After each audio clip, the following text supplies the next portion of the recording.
যারা নির্বাচন করবে তারা গণমাধ্যমের সঙ্গে মালিকানার সঙ্গে কোনোভাবেই যুক্ত থাকতে পারবে না, কিংবা গণমাধ্যমের মালিকানার সঙ্গে যুক্ত এমন কেউ নির্বাচন করতে পারবে না। যদি নির্বাচন করতে হয় তাকে পদত্যাগ করে যেতে হবে। একটা নির্বাচন ব্যবস্থা সংস্কার কমিশন গঠন হয়েছে।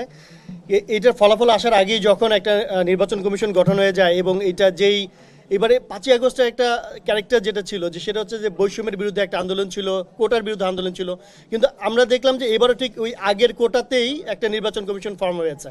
3 জন আমলা, 1 জন সামরিক কর্মকর্তা আর আরেকজন হচ্ছে বিচার বিভাগ থেকে। এই হচ্ছে যে একটা মানে আর একজন তো নারী প্রতিবার থেকে এবারও আছে, মানে একই প্যাটার্নে এবার হয়েছে। তো আমাদের যেটা প্রস্তাব যে সেটা হচ্ছে যে আপনারা যে প্রস্তাবগুলো দিবেন সরকারের কাছে, অন্তর্বর্তী সরকারের কাছে, এইটা গণমাধ্যমকে একই সঙ্গে আপনারা দিবেন, যাতে আমরা প্রকাশ করতে পারি যে কি কি সুপারিশ এসেছে এবং কোন কোন সুপারিশ বাস্তবায়ন করা হলো, এবং যৌক্তিক থাকার পরেও শুধুমাত্র রাজনৈতিক দৃষ্টিভঙ্গি থেকে কোন কোন প্রস্তাবগুলোকে খারিজ করে দেওয়া হয়েছে। এটা বিচারের বিষয়টা তো আসছেই। আর আরেকটা বিষয় হচ্ছে যে আমাদের এখানে যে একটা প্রবণতা তৈরি হয়েছে যে জাতীয় নির্বাচনের মতো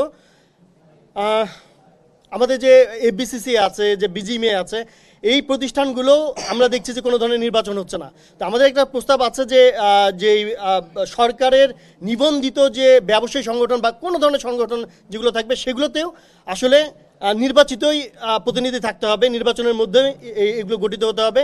এটা তো বিনা প্রতিদ্বন্দ্বিতায় মানে সিলেকশনের যাতে কোনো ধরনের সুযোগ না থাকে, এই প্রস্তাবগুলো আমাদের ছিল। আর স্বাভাবিকভাবে হচ্ছে যে যদি এর আগে যেহেতু 73 সাল থেকে অধ্যাদেশ থেকে যে নির্বাচন কমিশন গঠনগুলো হয়েছে তাদের সবাইকে যদি শাস্তির আওতায় নাও আনা যায়, অ্যাটলিস্ট আপনি গণমাধ্যমের সাথে কথা বলেছেন, এই নির্বাচন কমিশনার যারা ছিল তাদের সাথে কথা বলেন, কি কি কারণে তারা তাদের উপর অর্পিত দায়িত্ব যথাযথভাবে পালন করতে পারেনি, সেই ব্যাখ্যাগুলো শোনেন এবং সেই ব্যাখ্যাগুলোর একটা একটা করে সমাধানগুলো যদি বের করা যায়। আর আরেকটা আমাদের প্রস্তাব ছিল সেটা হচ্ছে গণমাধ্যম কেন এই নির্বাচনের সময় নিরপেক্ষ ভূমিকায় অবতীর্ণ, মানে আকাঙ্ক্ষা থাকার পরেও তারা এই রোলটা প্লে করতে পারে না।